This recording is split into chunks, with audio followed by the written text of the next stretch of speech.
আমেরিকার বিমানবন্দরে দাঁড়িয়ে আছে মেঘ। দূরে দাঁড়িয়ে থাকা ব্যক্তির শরীর গঠন আর জামাকাপড় দেখে তার বাঙালি মনে হয়। আবিহা হয়তো তাকে রিসিভ করার জন্য এই লোককে পাঠিয়েছে। মেঘ এগিয়ে যায় আগন্ত মানুষটার কাছে। সে পিছনে ফিরে ফোনে কার সাথে যেন কথা বলছে। মেঘ তার পিছনে গিয়ে দাঁড়ায়, মনের মধ্যে সংশয় নিয়ে। উল্টো দিকে ঘোরা থাকা ব্যক্তিকে উদ্দেশ্য করে বলে, এক্সকিউজ মি, আপনি কি মিস্টার আন? মেঘের কণ্ঠ শুনে পিছনে ঘুরে থাকা ব্যক্তির ফোনে কথা বলা থামিয়ে দেয়। ফোন কথা বলা বন্ধ করে মেঘের দিকে ঘুরে তাকায়। মেঘ তার সামনে থাকা ব্যক্তির মুখ দেখে কিছু সময় তাকিয়ে থাকে। মেঘের এমন তাকিয়ে থাকা দেখে সামনে থাকা ব্যক্তি বুঝতে পারে মেঘ তাকে চিনতে পারেনি। লোকটা তার মুখে মিষ্টি হাসি বজায় রেখে বলে, হাই মেঘ, আমি কারান, আবিহার হবু বর। আবিহার কথা শোনা মাত্রই মেঘের সমস্ত দুশ্চিন্তা দূর হয়ে যায়। তার মানে আবিহার হবু বরকে মেঘকে রিসিভ করার জন্য পাঠিয়েছে আবিহা। মেঘ তার মুখে মিষ্টি হাসি বজায় রাখে আর বলে, আসসালামু আলাইকুম কারণ ভাইয়া। কারণ প্রথমে হাই বলেছিল, কিন্তু মেঘ তাকে সালাম দিয়েছে দেখে সে তার উত্তর দেয়, ওয়ালাইকুম আসসালাম মেঘ। মেঘের মনে পড়ে আবিহা বলেছিল আন নামে কেউ একজন তাকে রিসিভ করবে, কিন্তু উনি তার নাম কারান বলছে কেন? মেঘ কারানকে জিজ্ঞেস করে, আবিহা না বলেছিল আন নামে কেউ একজন আমাকে রিসিভ করতে আসবে, কিন্তু আপনার নাম তো কারান। মেঘের কথায় সম্মতি জানায় কারান। কারান বলে, তোমাকে রিসিভ করার জন্য আনের আসার কথা ছিল, কিন্তু হঠাৎ করে ওর কিছু জরুরি কাজ পড়ে যায়, যার জন্য আসতে পারেনি। আবিহা তোমাকে পরে ফোন বা মেসেজ করে জানায়নি যে তোমাকে রিসিভ করার জন্য আমি আসব? কারানের কথা শুনে মেঘ তার ফোনের কথা মনে পড়ে। বিমানে ওঠার পর তার ফোন বন্ধ করে রেখেছিল। মেঘ তার ফোন অন করার সঙ্গে সঙ্গে তার ফোনে আবিহার মেসেজ আসে। আবিহা মেসেজ করে বলে দিয়েছে যে মেঘকে রিসিভ করার জন্য আন নয়, বরং কারান আসবে। আর কারানের কিছু ছবি আবিহা তাকে সেন্ড করেছে, যাতে বিমানবন্দরে এত লোকদের ভিড়ে কারানকে খুঁজতে অসুবিধা না হয়। মেঘ কারানের ছবির দিকে তাকিয়ে দেখে, আর সামনে দাঁড়ানো লোকটার কথা আবিহা মেসেজে বলেছে। মেঘ কিছুটা অপরাধী সূচক কণ্ঠে বলে, সরি কারান ভাইয়া, বিমানে ওঠার পর ফোন বন্ধ করে রেখেছিলাম আমি, যার জন্য আবিহার মেসেজ সিন করতে পারি নাই। সব দোষ আমার। কারান মেঘের এমন অপরাধী সূচক কণ্ঠ শুনে শব্দ করে হেসে ওঠে। কারান মেঘকে বলে, ওহো মেঘ, এখানে সরি বলার কি আছে? আর বিমানে ফোন সাইলেন্ট বা বন্ধ করে রাখতে হয়, এটাই নিয়ম। আচ্ছা, এখন চলো বাড়ি যাওয়া যাক। আবিয়া হয়তো তোমার জন্য অপেক্ষা করছে। কারানের ব্যবহারে মেঘ মুগ্ধ হয়। কারান বেশ হাসি খুশি মেজাজের লোক।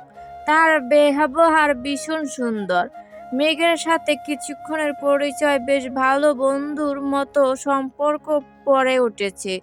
আবিহার জন্য তার পরিবার যোগ্য একজন মানুষকে পছন্দ করেছে, যা মেঘ বুঝতে পারে। কারানের মতো এমন স্বামী যার ভাগ্যে থাকবে, সে ভীষণ সুখী হবে। সত্যি আবিহা ভাগ্যবতী, তবে সবার ভাগ্য মনে হয় এত ভালো হয় না। সকলে স্বামী হিসাবে এমন যত্নশীল মানুষ পায় না, কিন্তু নারী মেঘের মতো কপাল পোড়া হয়। বিমানবন্দর থেকে ফিরে আসার সময় জামাল সাহেব তার জরুরি কিছু কাজ আছে বলে মাঝ রাস্তায় গাড়ি থেমে নেমে যায়। শালীন বেগম, সৃষ্টি সহ তালুকদার বাড়ির সকলে গাড়ি করে বাসায় ফিরে যায়। জামাল সাহেব গাড়ি থেকে নেমে অন্য একটা রিক্সা ভাড়া করে। প্রায় 5 মিনিট পর রিক্সা গিয়ে থামে একটা কবরস্থানের সামনে। জামাল সাহেব রিক্সা থেকে নেমে ভাড়া পরিশোধ করে, এরপর কবরস্থানের ভিতরে প্রবেশ করে। ধীরে ধীরে হেঁটে গিয়ে যান একটা কবরের কাছে। জামাল সাহেব দাঁড়িয়ে থাকা কবরের সামনে দেয়ালে খোদাই করে লেখা রয়েছে, মৃত সাদ্দাত সাহেব। পেশায় একজন ব্যবসায়ী। সাদ্দাত সাহেব এই মানুষটা অন্য কেউ না, উনি মেঘের বাবা, জামাল সাহেবের সবচেয়ে ঘনিষ্ঠ আর প্রিয় বন্ধু। সাদ্দাত সাহেবের মৃত্যুর আজ প্রায় ৮ বছর পূর্ণ হয়েছে। জামাল সাহেব কবরের দিকে কিছুক্ষণ অপলক দৃষ্টিতে তাকিয়ে থাকে। তার চোখ পানি ফোঁটায় ছলছল করছে। যদিও জামাল সাহেব তার চোখের পানি গড়িয়ে পড়তে দেয় না, কারণ পুরুষ মানুষের কান্না করতে হয় না। জামাল সাহেব নিচু হয়ে হাঁটু গেড়ে বসে, যা কবরের মাটির কাছে হাত দিয়ে স্পর্শ করে তার বন্ধুর কবরের মাটি। এরপর তার মনের গহীনে লুকিয়ে থাকা কিছু অব্যক্ত কথা বলে ওঠে। জানিস সাদ্দাত, আজ তোর মেয়ে স্কলারশিপ পেয়ে পড়াশোনা করতে আমেরিকায় গিয়েছে। ডক্টরি নিয়ে মেডিকেলে পড়াশোনা করছে। ভীষণ মেধাবী ছাত্রী। মেডিকেল কলেজের শত শত ছাত্রছাত্রীর মধ্যে তোর মেয়ে সবার প্রথম হয়েছে। পড়াশোনা খুব মনোযোগ ওর। বড় হয়ে তোর স্বপ্ন পূরণ করতে চায়, ডক্টর হতে চায়। আচ্ছা, কি অদ্ভুত তাই না? তোর সেই 14 বছরের বাচ্চা ছোট্ট মেঘ আজ কত বড় হয়ে গিয়েছে। ওর বর্তমান বয়স 22 বছর। কত তাড়াতাড়ি দিন আর বছর অতিক্রম হয়ে যায়, তাই না? জামাল সাহেব আর বলে উঠে, মেঘের বয়স যখন 14 বছর, তখন ওর সাথে দেখা হয় আমার ও চাচির বাসায়। আমায় দেখে তার চেঁচি পিছনে লুকিয়ে পড়েছিল। প্রথম দেখেছিল তাই চিনতে পারেনি। আমি যখন ওর ভীতু আর ভয়টা চেহারা দেখেছি, ভীষণ মায়া কাজ করছে ওর প্রতি, যার জন্য ওকে আমার বাড়িতে নিয়ে আসি। তবে আদিয়ানের সাথে ওর বিয়ে আমি কখন দিতে চাই নাই, কিন্তু তখন পুলিশ আর ওর চাচির নোংরা ষড়যন্ত্রের কারণে বাধ্য হয়েছিলাম। তবে এই ভুলটা করে মেঘের জীবন আমি ধ্বংস করে দিয়েছি। আদিয়ানকে মেঘ কখনো দেখেনি, তবু ওর প্রতি মেঘের মনে ভালোবাসা জন্ম নিয়েছে। আদিয়ানের ডিভোর্স দেওয়ার কথা শুনে মেয়েটা ভীষণ কষ্ট পেয়েছে, কিন্তু আমি ওকে কষ্ট দিতে চাই না। তবে বাবা হিসাবে অপারগ ছিলাম আমি। তবে তুই চিন্তা করিস না, আমার ভুল সংশোধন করে নিব আমি। মেঘের পড়াশোনা শেষ করে ওর সাথে অন্য কারো বিয়ে দেব। দেখবি খুব সুখী হবে তোর মেয়ে। তবে একটাই আফসোস থেকে গেল, মেঘকে আমি তালুকদার বাড়ির পুত্রবধূ রূপে দেখতে পারলাম না। এই তালুকদার বাড়ির বড়গিন্নি হিসেবে মেঘের সম্মান ফিরিয়ে দিতে পারলাম না। মেঘকে যদি আদিয়ান ভবিষ্যতে বউ হিসেবে মেনে নিত, কত ভালো হতো, তাই না? আচ্ছা তুই বল, আমেরিকায় গিয়ে মেঘের সাথে আদিয়ানের দেখা হবে? আমার পাষাণ ছেলেটা কি নিষ্পাপ মেঘের প্রেম পড়বে? মেঘ কি সত্যি কখনো তালুকদার বাড়ির বড় বউ হবে? কারানের সাথে গাড়ি করে আমেরিকার রিসোর্টে গিয়ে পৌঁছায় মেঘ, যেখানে আবিহা আর কারানের বিয়ে হবে। মেঘ আর কারান গাড়িতে বসে অনেক কথা বলছে। সত্যি কারান মানুষটা ভীষণ হাসি খুশি আর বদ্ধ। রিসোর্টের সামনে গাড়ি এসে থামে। মেঘ গাড়ি থেকে নেমে দাঁড়ায়। সামনে থাকা বাড়ির উপর তার চোখ। সাজসজ্জা আর ডিজাইন দেখে মনে হচ্ছে এইটা বাড়ি নয় বরং রিসোর্ট। মেঘ কারানকে প্রশ্ন করে, কারান ভাইয়া, এইটা বাড়ি নয় বরং রিসোর্ট মনে হচ্ছে। আমরা রিসোর্টে কেন আসলাম? আবিহা আর আমার বিয়ে একসাথে এই রিসোর্টে হবে, যার জন্য সম্পূর্ণ রিসোর্ট বুক করা হয়েছে। ও ওকে। মেঘ আর কারান আর কথা বাড়ায় না। তারা রিসোর্টের ভিতরে চলে যায়। বাহির থেকে রিসোর্টটা যতটা সুন্দর মনে হচ্ছে, ভিতর থেকে তা আরো বেশি সুন্দর। আমেরিকার রিসোর্ট বলে কথা, সাজসজ্জা আর ডিজাইন অবশ্যই উন্নত হবে। মেঘ বাড়ির ভিতরে প্রবেশ করে, দরজা দিয়ে ভিতরে ঢুকে। আবিহা সিঁড়ি দিয়ে তাড়াতাড়ি নিচে নেমে আসে। সে ছুটে এসে মেঘকে জড়িয়ে ধরে। মেঘও এতদিন পর তার বন্ধুকে দেখে আবেগপ্রবণ হয়ে যায়, তাই আবিহাকে জড়িয়ে ধরে। আবিহা বলে, মেঘ তুই জানিস তোকে আমি কত মিস করছি। আমেরিকা চলে আসার পর তোর কথা সবসময় মনে পড়তো। I miss you my best too. মেঘও আবিহাকে জড়িয়ে ধরে বলে, I miss you too Abiha. তুই চলে আসার পর ফ্ল্যাটে আমার একা একা লাগতো, কারো সাথে কথা বলার সুযোগ ছিল না। তবে এখন কিন্তু এত তাড়াতাড়ি আমি যাব না। তোর বিয়ের সব অনুষ্ঠানে এনজয় করব, আমার বেষ্টুর বিয়ে বলে কথা। তুই যেতে চাইলেও তোকে যেতে দিব না। যতদিন না পড়াশোনা শেষ হবে ততদিন তুই আমার সাথে থাকবি। এরপর তোকে ও আমেরিকা কোনো রাজপুত্রের সাথে বিয়ে দিয়ে এখানেই আমার কাছে রেখে দিব। বিয়ের কথা শুনেই মেঘের মুখে ফ্যাকাশে হয়ে যায়।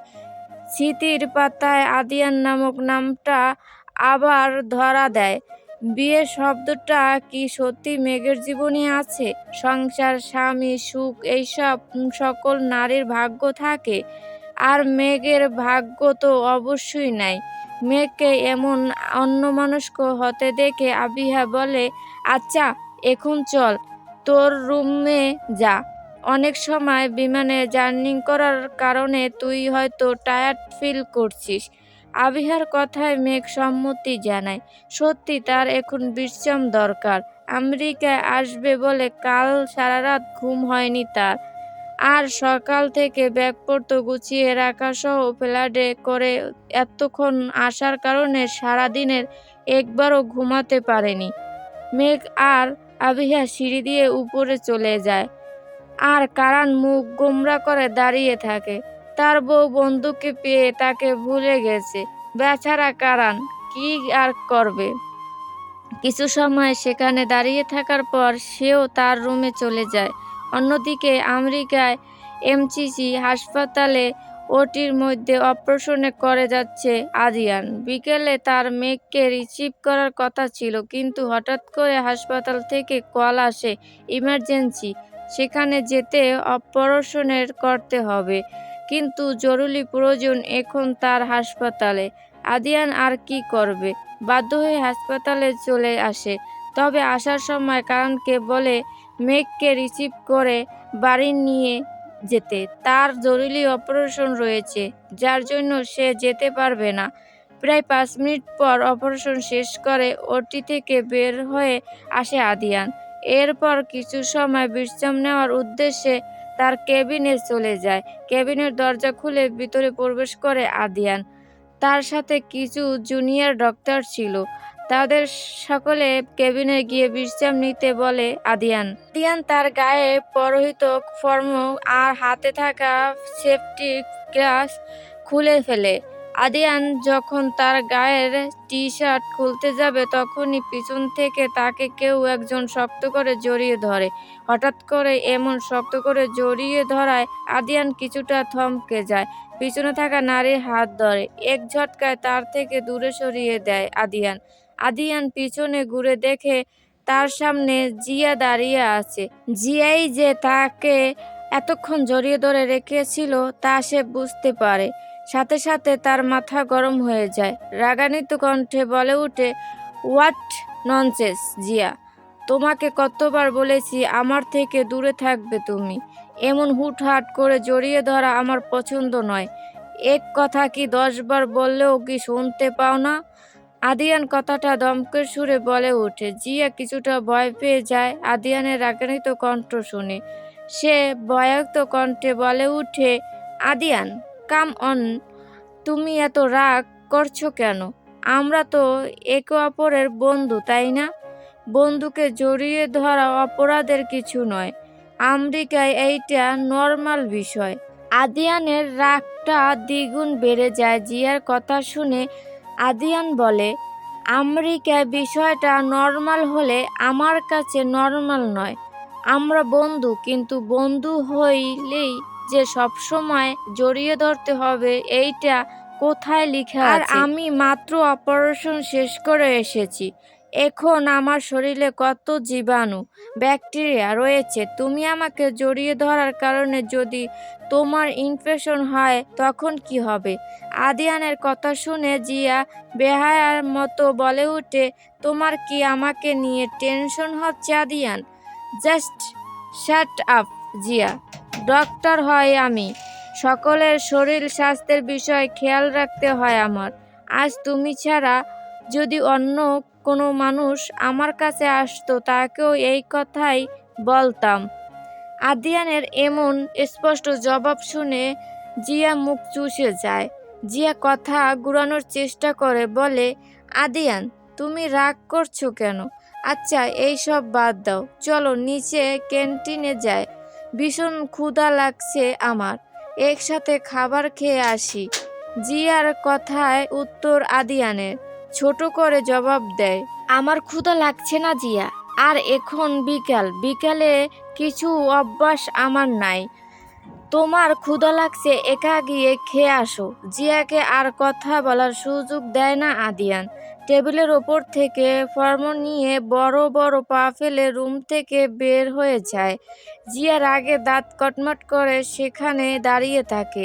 বিকাল 5টায় রিসোর্টের বরাদ্দকৃত এক রুমে বসে আছে মেঘ। সারাদিন জার্নি করার পর তার শরীর ভীষণ ছিল, যার সে এতক্ষণ ঘুমিয়েছিল, তবে খুব বেশি ঘুম হয়নি।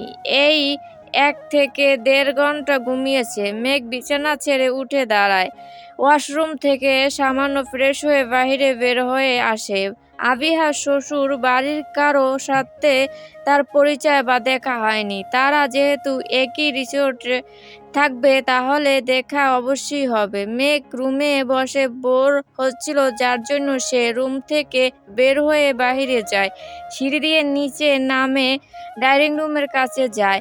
সেখানে আবিহার শাশুড়ি আদিয়ানের মামি ফারহানা বেগম বসে আছেন। তার সাথে রয়েছে তার কয়েকজন আত্মীয়, যাদের দেখে মনে হলো তারা আমেরিকান। ফারহানা বেগম সিঁড়ি দিয়ে মেঘকে নিচে নামতে দেখে উনি কথা বলা বন্ধ থামিয়ে দেয়। এরপর হাতের ইশারায় তাকে কাছে ডাকে। মেঘ এগিয়ে যায় তার কাছে। ফারহানা বেগম বলে, তুমি মেঘ, তাই না? আবিহার বন্ধু। বাংলাদেশ থেকে এখানে পড়াশোনা করতে এসেছো। ফারহানা বেগমের কথা শুনে মেঘ প্রথমে তাকে সালাম দেয়, এরপর বিনয়ের সাথে বলে, জি আন্টি, আমি মেঘ, আবিহার বন্ধু। ফারহানা বেগম সালামের উত্তর নেয়। ফারহানা বেগম তার মুখে মিষ্টি হাসি বজায় রেখে বলে, আবিহা তোমার কথা বলেছিল কাল, তুমি বাংলাদেশ থেকে এসেছো, তার মানে তুমি আমার দেশের লোক, তুমি অতিথি হও এই বাড়ির। আর তুমি দাঁড়িয়ে আছো কেন? সোফায় বসো। মেঘ অন্য সব আত্মীয়দের সাথে সোফায় বসে। ফারহানা বেগম সকলের সাথে মেঘের পরিচয় করিয়ে দেয়। মেঘ সত্যি ফারহানা বেগমের ব্যবহার দেখে মুগ্ধ হয়। কত সুন্দর করে মিষ্টি করে কথা বললেন উনি, আর ভীষণ হাসি খুশি মেজাজের মানুষ। কারণ মনে হয় এই স্বভাব তার মায়ের কাছ থেকে পেয়েছে। যে কোনো কথা বলার সময় মুখে ভুবন তুলনো হাসি বজায় রাখা। মেঘ কিছু সময় সকলের সাথে আড্ডা দেয়।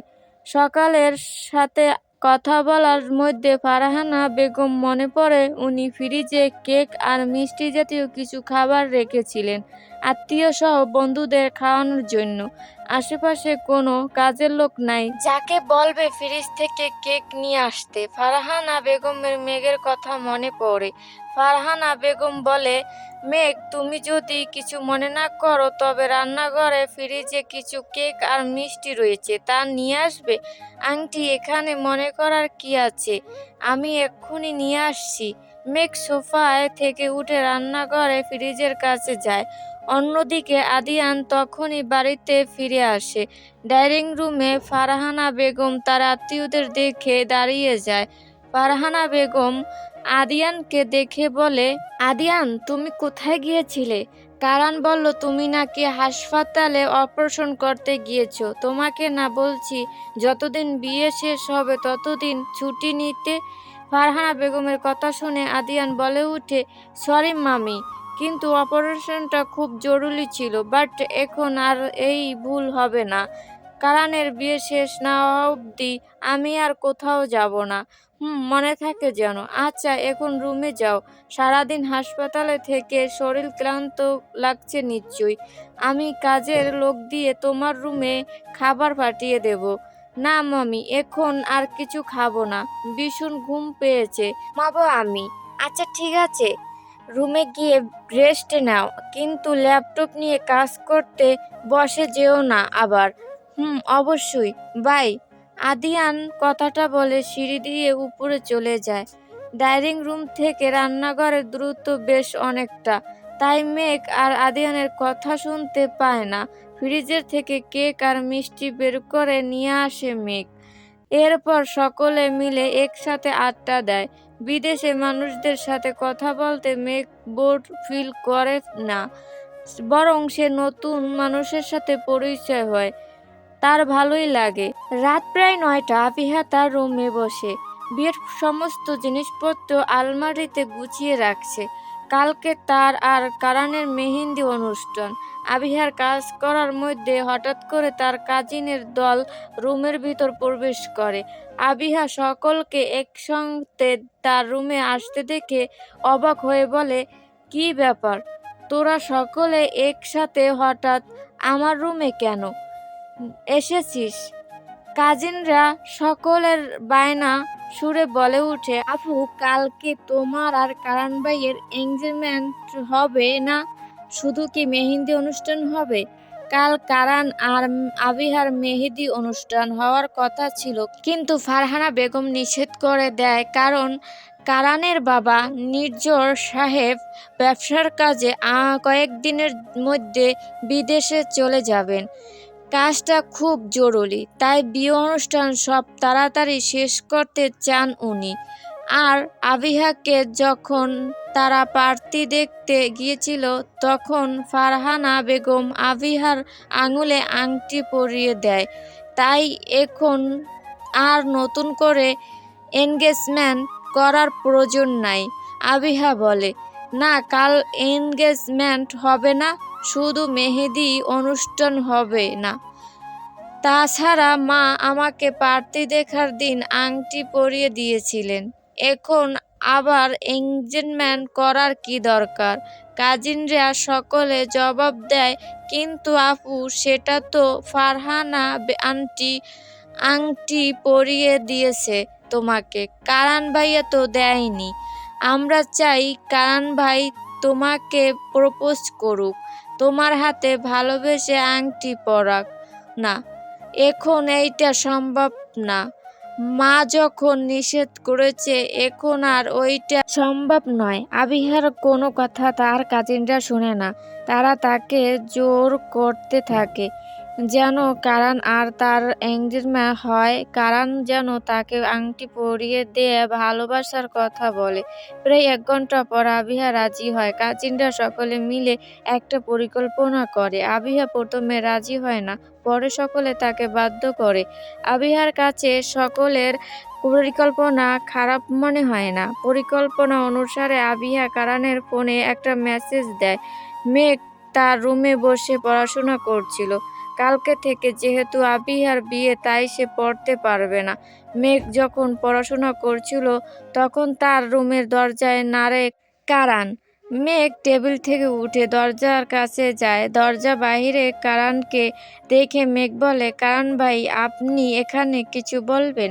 কারান বিচলিত কণ্ঠে বলে, মেঘ, তুমি আবিহাকে দেখছো? ও কোথায় জানো? না, আবিহাকে দেখিনি আমি। ও কোথায় মানে? আবিহা ওর রুমে নাই? না, আবিহাকে কোথাও খুঁজে পাওয়া যাচ্ছে না। কি? একটু আগে আবিহা আমায় মেসেজ দিয়েছিল ও নাকি আমার উপর রাগ করেছে, তাই রিসোর্ট ছেড়ে চলে গেছে।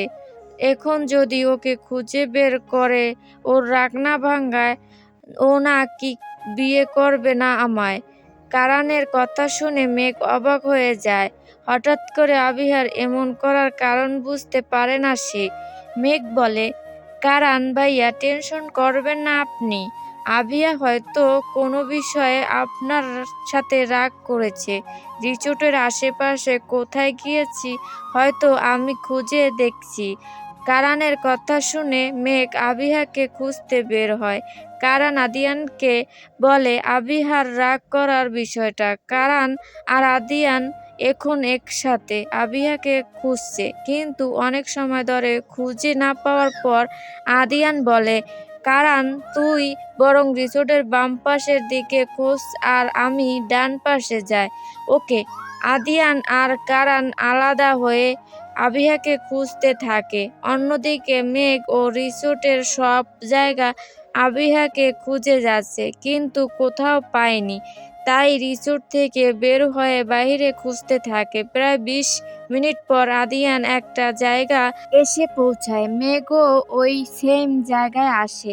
অন্ধকারে কিছু দেখা যায় না, তবে হঠাৎ আদিয়ান দেখতে পায় সামনে অন্ধকারে এক মেয়ের ছায়া দেখা যাচ্ছে। ও মনে করে এইটা আবিহা। মেঘও দেখে অপর পাশে এক ছায়া ছেলেকে দেখা যাচ্ছে। মনে হয় এইটা কারণ ভাই আবিহাকে খুঁজতে এসেছে। মেঘ এইটা মনে করে এগিয়ে যায় তার কাছে। মেঘ অন্ধকারে পা ফেলে এগিয়ে যাচ্ছে। সামনে থাকা আদিয়ান তার কাছে আসছে। মেঘ আর আদিয়ান কিছু সময়ের মধ্যে একে অপরের সামনে চলে আসে। অন্ধকারে কিছুই দেখা যাচ্ছে না, একে অপরের মুখটা অব্দি না। মেঘ সামনে থাকা মানুষটাকে কারণ মনে করে কিছু বলতে যাবে, তার আগেই সে অনুভব করে তার পায়ের নিচে কিছু একটা রয়েছে, যেন একটা সুইচের মতো। মেঘ কিছু বোঝার আগেই হঠাৎ করে চারপাশ আলোয় ঝলমল করে ওঠে। মেঘের চারপাশে ঝলমল করছে লাল নীল বাতি আর আলো সজ্জা, যা দেখে অবাক হয়ে যায়। আদিয়ানও হঠাৎ করে এমন হওয়ার কারণে অবাক হয়ে যায়। মেঘ চারপাশে দেখে সে কিছু বুঝে ওঠার আগেই অন্ধকারে আলোর ঝলমলে তার সামনে থাকা মানুষটার উপর চোখ যায়। মেঘ সাথে সাথেই চমকে যায়। তার চোখে সে বিশ্বাস করতে পারছে না। মেঘ শুধু তার অস্পষ্ট কণ্ঠে বলে ওঠে, আদিয়ান রেদওয়ান।